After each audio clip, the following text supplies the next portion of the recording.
сәлеметсіздер ме? Бүгінгі тыңдайтындарыңыз жүгерінің пайдасы. Жүгеріні мал азығындық қана дақыл емес, адамның да тағамдық құрамына кіретін өзіндік орны, емдік қасиеті бар астық өнімі. Жүгері әлем халықтарының тағамдық қорында бидай мен күріштен кейінгі үшінші орында тұрады. Жүгерінің аналық мойны дәрі, оны орып алған кезде жинап кептіріп түрлі сырқаттардан сауығу үшін пайдаланады. Оның жас тамыры мен жапырағы дәрі. Жүгерінің қасиеті. Біріншісі, жедел және созылмалы бүйрек қабынуға.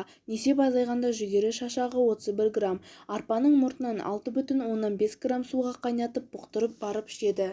Екіншісі, қуыққа тас байлануға. жүгері шашағы 31 грамм, кеспе жапырақ тал жапырағынан 31 грамм, кішкентай қызыл бұршақтан 31 грамм, кен орындарынан алынған тәлік, минерал, ақшыл жұмсақ жылтыр келетін зат.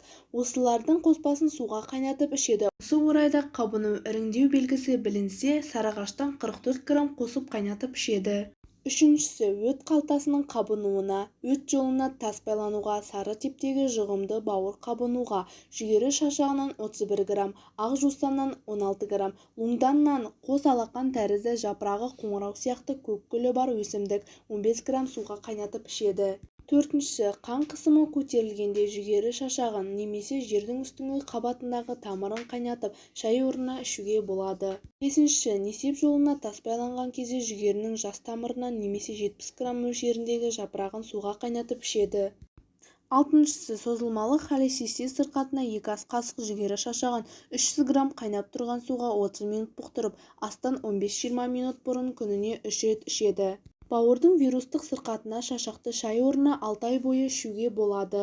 Төртіншісі, әйелдер түсік тастаған кезде, етекір тоқтау кезіндегі қан кетіп қиналған кезде 2 ас қасық шашақ үгіндісін 300 грамм қайнап тұрған суға салып термосты 8 сағат ұстайды. Осыдан соң оны сүзіп, әр жолы 2 ас қасықтан астан 2 сағат бұрын ішеді, күніне 5-6 рет. Екіншісі, жүрек жұмысының кінәратынан денеге ісік шыққан жағдайда 1 ас қасық шашақты 300 грамм қайнатып тұрған суға салып, ақырын отта 30 минут қыздырады. Осыны 1 сағат бұқтырып, суы азаса қайнаған су есебінен қалпына келтіріп, 1-2 ас қасықтан астан 20 минут бұрын ішеді. бір қайнатқан 1 күнде бітеді, бір емделу барысы 15 күн.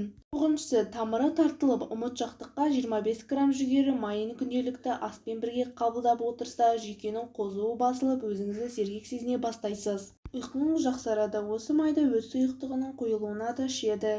10-шы, бастың созылмалы ауруына жүгері майынан 1 ас қасықтан тамақтан соң ішіп отырса пайдалы.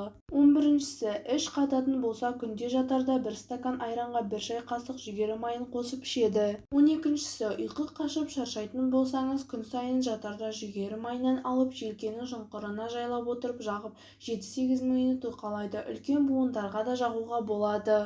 Жүгері өсімдігінің құрамында К дәрумені көп, май аз мөлшерде, басқа да ағзаға қажетті заттар баршалық.